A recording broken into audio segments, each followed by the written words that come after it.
Hello, everyone. Welcome to Anfield. There it is. It's a busy evening here at Anfield. You've got the guys cutting the pitch. I think you've got LTV. I'm guessing they are over in the far corner there, still broadcasting. Jurgen Klopp's only just finished his Zoom press conference and hoping we'll soon be back to having press conferences live in the flesh, which will be nice.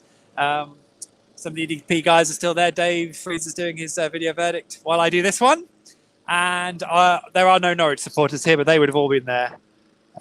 It's cold, but it's been a beautiful, clear night in Liverpool. That won't be doing anything for the people who feel I move the camera around too much. So sorry about that. I also hope it's not too noisy, because there's obviously a lot of noise down there with the lawnmowers. But I won't be too long. I've got a bit of driving to do. But that is the scoreline, in case you're wondering, which I think. Have a think about it. If I'd shown you this scoreline before kickoff, you'd probably taken it. I think I probably would have done. Curious working during a game like this because it's quite straightforward to break down, really, for me. I thought Norwich kind of got away with the first 15, 20 minutes in terms of defensively because they gave up some really big chances to Liverpool that they couldn't take. Tsimikas especially blazing over from about 2 yards. But Norwich also carried their own goal threat. They had the ball in the net early, which was flagged rightly for offside from Milot Rashica. And they kind of kept Liverpool honest. It made me think a bit of the game here 2 years ago, the opening game of the season, where Norwich maybe didn't play as good swashbuckling football, but they don't really do that under Dean Smith. But they carried a threat, and obviously they were better defensively because in that game they were 4-0 down at half-time. So going in at half-time, the thing is, I wouldn't get excited in that situation because it's like there's 45 minutes against the team. I mean, the stuff Mo Salah was doing, even when things weren't coming off, was just phenomenal. And Brandon Williams did very well against him over really long spells, actually.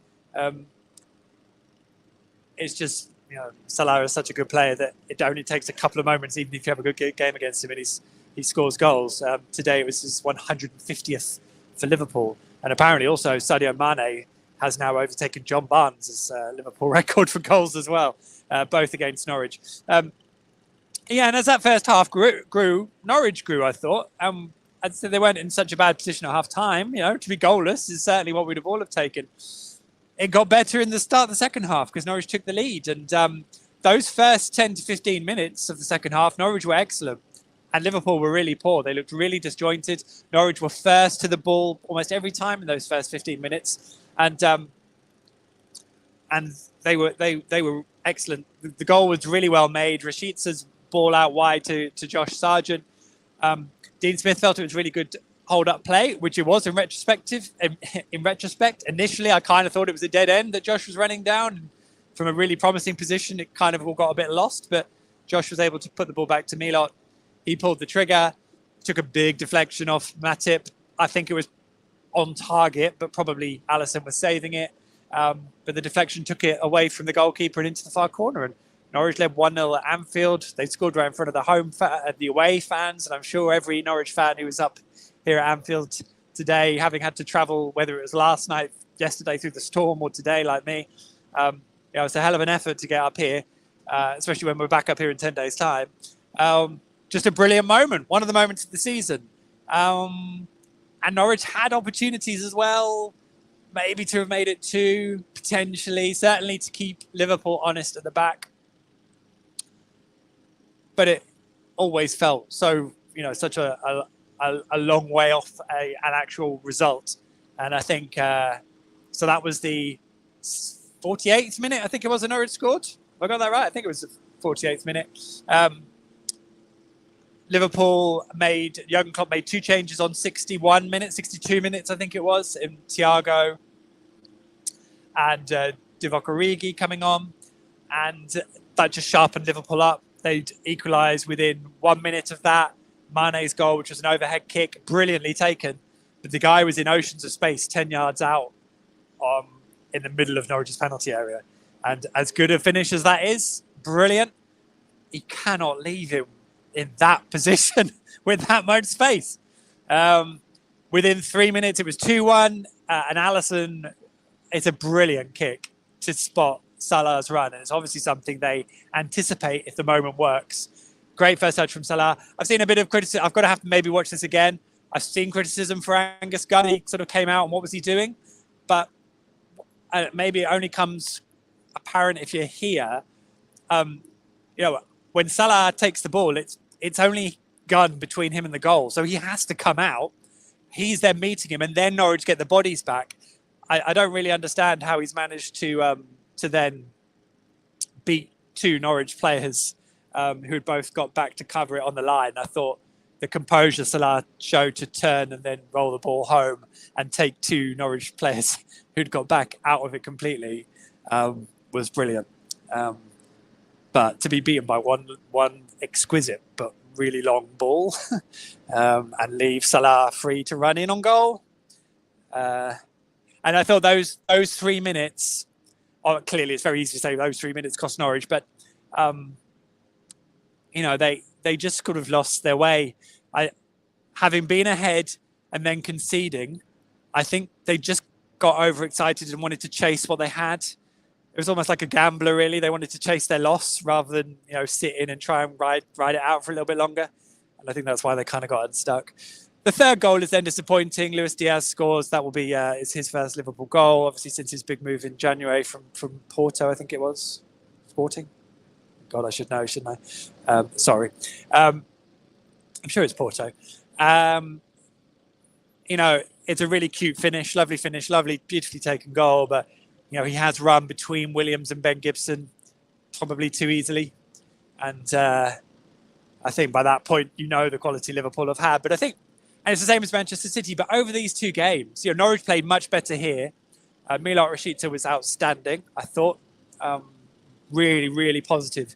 As I wrote during the week, and as I said last week, wrap him in cotton wool. The guy is absolutely crucial to this team, especially given Adam Eder is now out for the season, which is a huge blow. I saw Josh Sargent go down in the first half, and I'm like, Norwich are on the brink of having really, really stretched forward options. It's going to be a major issue over the course of the rest of the season, keeping people fit. Because they can't really afford another injury up front now that Adam's out for the rest of the season. But Milot was outstanding, and so they need to keep everyone fit. I can't remember where I started off with that now, but they carried a goal threat, and that was really positive. And if they can do that against other teams, then they will have some joy. And this was Dean Smith called it a high level performance, and I agree. I thought it was. They caused Liverpool some problems at times. And that's really good of them to do. It was a better performance than against Manchester City. But defensively, against Manchester City, you defend like that in those key moments, you will lose whoever you're playing. Kind of a bit similar today. Probably Liverpool using a bit more of their quality to conjure up those moments that made it count in the end. But it's still just a shame that Norwich's defending wasn't quite to the level it needed to be. And, when it comes to Southampton away on Friday, which I'm missing, by the way, it's my birthday, so enjoy it in my absence, no video verdict. But, Norwich have got to look a lot tighter. That's a difficult game. Southampton are playing really well. So it won't be easy, but you'd want them to look tighter in that game. And I hope they will. I've seen lots on the aftermath of today's game. Norwich have lost, obviously. They're back on the bottom of the table. And Watford, I think, won, didn't they? And Burnley won, I'm guessing. So that's obviously a terrible weekend. Newcastle drew. That's a wretched set of results. I mean, Brentford lost. But I don't buy into the fact that, that's the defining weekend then, season over. Norwich couldn't hold on to their lead at Liverpool and everyone else won. What a shocker. I mean, it is what it is. Actually, nothing changes, really. Norwich always needed between 9 and 10 wins this season. They've got 5. Have they got 5? They need 4 more. Maybe it's the other way around. I can't remember. They've got 4 and they need 5 more. The thing that today got me thinking is that the Palace game. I mean, we could sit here and say if Norwich play like this more often or not, they'll be fine. But, the Palace game I find really annoying now because that could have been 3 points if Norwich had done something much more robust in the course of that game. And they didn't. They dropped 2 points in that game, really. Not in terms of their performance. They did well to hang on for a point, but that was a missed opportunity, and they're the ones that cost you when a weekend like this doesn't go for you. But the situation hasn't really changed. Norwich have to look after themselves. They're going to have to beat those teams when they come to Carrow Road, and they're going to have to win their games. This weekend hasn't really changed any of that. It just is what it is. So I'm kind of a bit more philosophical about that at the moment. But yeah, there we go. Some really good performances today. They've got to keep it up. Great to see Matthias Norman back in the 11. And I thought he did well once he sort of got over some initial rustiness. I still don't think he's quite at the level yet where he needs to be. No Christos Jolis in the 20-man squad at all. John Rowe came on, though, and he's getting some decent minutes. So it's quite clear that Dean Smith prefers him over the other options at his disposal. And yeah, I think we know what everyone else is capable of, and we saw it again today. No real surprises, I thought.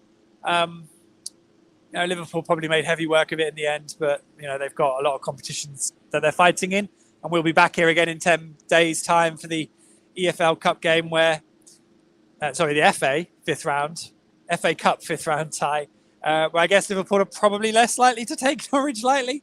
I thought it was interesting. Klopp said that they analysed Norwich, saw things they could act upon, so started to try and do that, and then realised during the first half that Norwich had also analysed their game against Manchester City and changed those issues that they were having.